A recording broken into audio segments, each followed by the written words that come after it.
I'm looking for a cave that I found, and I didn't have a sidearm when I was here before, and something about that cave just spooked me. Out of all the caves I've ever gone in, this one just made my body vibrate. The closer I got to it, the crazier my body felt, and I was like, all right, I'm not gonna go in. M-Cave ang bansag sa misteryosong kuweba na aksidenteng natagpuan ng isang manlalakbay na may pangalang Kenny Vich. Si Kenny ay may gulang na 47. Ang ating bida ay hindi na baguhan sa pagpunta sa masusukal na kagubatan o di kaya naman sa mga disyerto. Kumbaga sa pulis hindi na siya private, major na. Matagal na niya itong ginagawa. Sa kanyang paglalakbay, nakakakuha siya ng ilang mga fossil o iba't ibang mga buto ng hayop. Hindi na rin mabilang ang kuweba na napasukan niya, pero may isang kuweba na talaga namang sadyang kakaiba.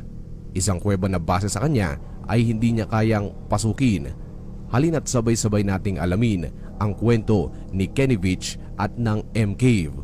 Nagsimula ang buong kwento dahil sa isa niyang komento sa isang video na nanggaling sa YouTube na may pamagat na Son of an Area 51 Technician. Ang kanyang komento ay naglalaman ng nakakapukaw interes na paksa. Kung bibisitahin mo ang video na ito sa YouTube, ang comment section ay disabled na. Pero sa kabutihang palad, mayroong nakapag-screenshot ng eksaktong mga sinabi niya. Pagpasensyahan nyo na ako kung hindi ako magaling sa English, pero ito ang eksaktong mga katagang binanggit niya. This ain't nothing. I am a long distance hiker. One time, during one of my hikes out by Nellis Air Force Base, I found a hidden cave. The entrance to the cave was shaped like a perfect capital M. I always enter every cave I find. But as I began to enter this particular cave, my whole body began to vibrate. The closer I got to the cave entrance, the worse the vibrating became. Suddenly, I became very scared and hightailed it out there. That was one of the strangest things that ever happened to me. Ngayon, ang video na pinanood niya ay tungkol sa Area 51 na alam naman natin na notorious pagdating sa mga conspiracy theories. At kung natanong nyo na bakit sa dinami-dami ng pwedeng panoorin sa YouTube ay bakit ang video tungkol sa Area 51 ang pinanood at iniwanan niya ng komento. Well, ito ay dahil ang misteryosong kuweba na tinutukoy niya ay malapit din sa Area 51. Hindi nagtagal, marami ang nakapansin sa komento niya at doon ang mga tao na nakabasa dito ay nag-udyok sa kanya na bumalik sa kuweba at idokumento ang pagpunta doon gamit ang kamera. Sa pakiramdam din ni Kenny ay dapat niya itong balikan dahil ito ang isa sa mga mindset ng isang mountaineer o adventurer, ang makadiskubre ng kakaibang mga bagay sa kanilang paglalakbay. Hindi nagtagal, nag-iwan siya ng ikalawang komento at ito ang kanyang mga sinambit. No, I solo hike mountain tops that most people wouldn't dare to go. I have been in more cave than I can count. I play with rattlesnakes just for fun, but this one particular cave was beyond anything I had ever encountered. Someday, I will go back and I will bring a weapon with me. Ngayon, tulad ng nasabi, may mangilan-gilan na naniniwala sa kanya pero hindi maiiwasan na may mga tao na magsabi na gawa-gawa niya lamang ang lahat para mapansin. Nagkaroon siya ng ilang palitan ng komento sa mga taong hindi naniniwala sa kanya. Lumipas ang ilang linggo ay tinupad niya ang kanyang sinabi. Pinuntahan niya ang natatandaan niyang lugar kung saan niya ito natagpuan at sa pagkakataong ito, armado na siya ng baril kung sakalimang may makita siyang kung ano doon. Nagdala rin siya ng kamera upang idokumento ang lahat. Kung nagtatanong ka kung may video siya ng kanyang paglalakbay, ang sagot ay oo, may buong video na naka-upload mismo sa YouTube tungkol sa kanyang paglalakbay.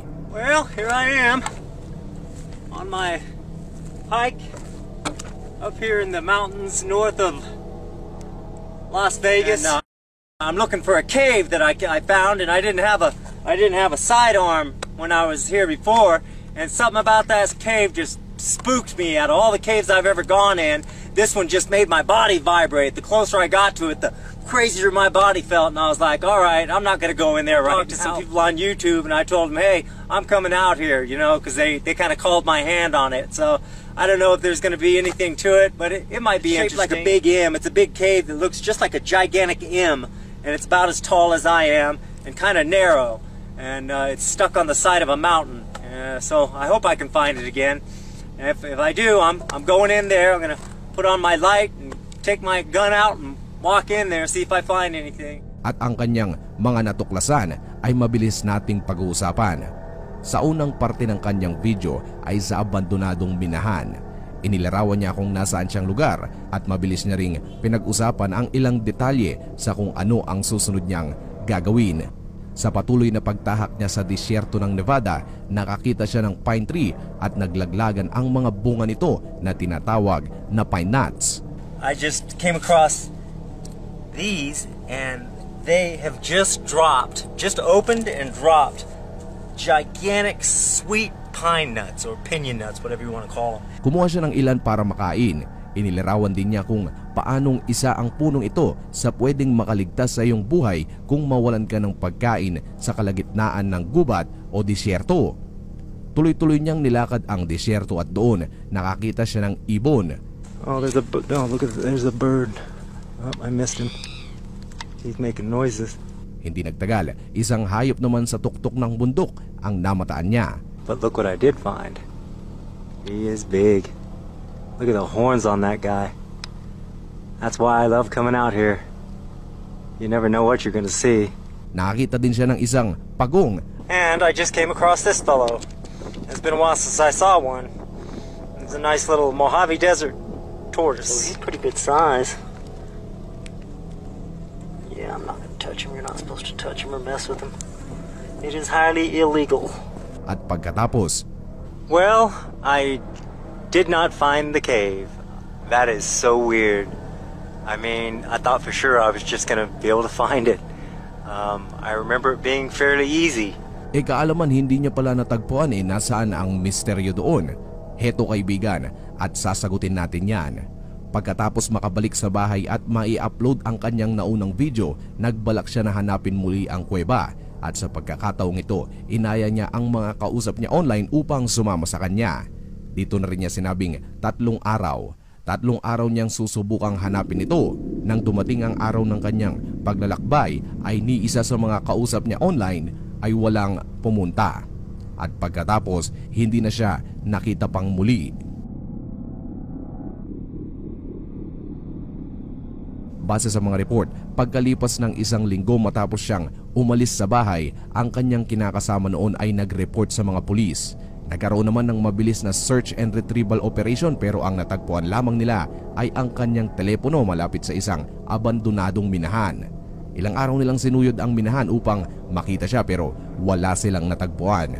Ngayon, sa kwentong ito marami ang naglabasang mga haka-haka sa kung ano nga ba ang nangyari sa kanya. At ang mga yan ay ang susubukan nating isa-isahin. Una, natagpuan daw ni Kenny ang kuweba at pinatahimik siya ng mga otoridad.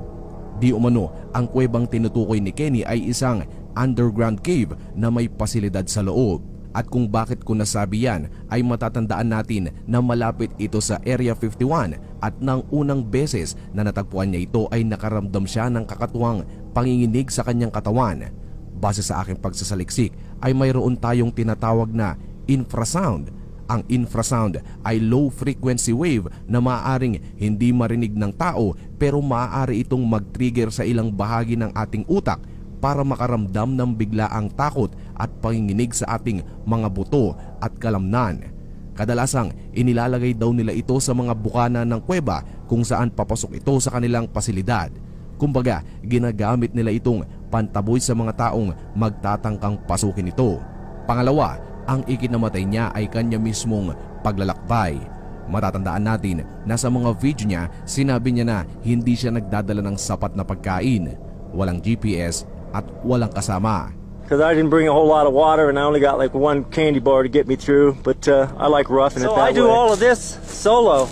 You know? I don't have any supplies, I bring water and I bring something to eat, but I haven't eaten anything since I started this hike and I've only had 2 small gulps of water, so I kind of try to pretend that I'm running out or I don't have it just so I can see how far I can actually go. Maraming nagsasabi na dumating sa punto na naligaw siya sa gitna ng disyerto at doon nawalan ng resources upang mabuhay.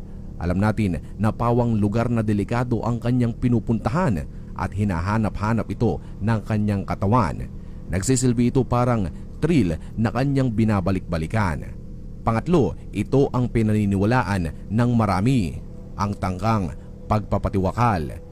Base sa kanyang kinakasama noon, matagal nang nilalabanan ni Kenny ang sakit na depresyon.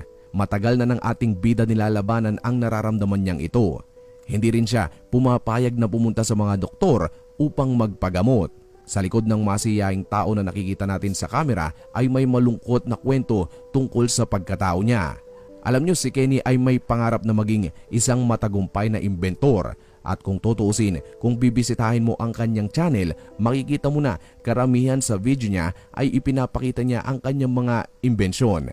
Hello people of Shark Tank, my name is Kenny Veach, and get ready because I'm going to show you a few things about myself, and I'm going to let you know just what I do, what I am, and how much I enjoy life, and how I go about doing that. I am an artist, I am an adventurer, and I am an inventor. And I take all those three talents and I combine them and I just create. Hello everyone at Quirky. My name is Kenny Veach and I invented the new improved toilet paper roll holder for the household. Hello, my name is Kenny Veach and I am the inventor of the Glolar Bear, as in glow-in-the-dark polar bear.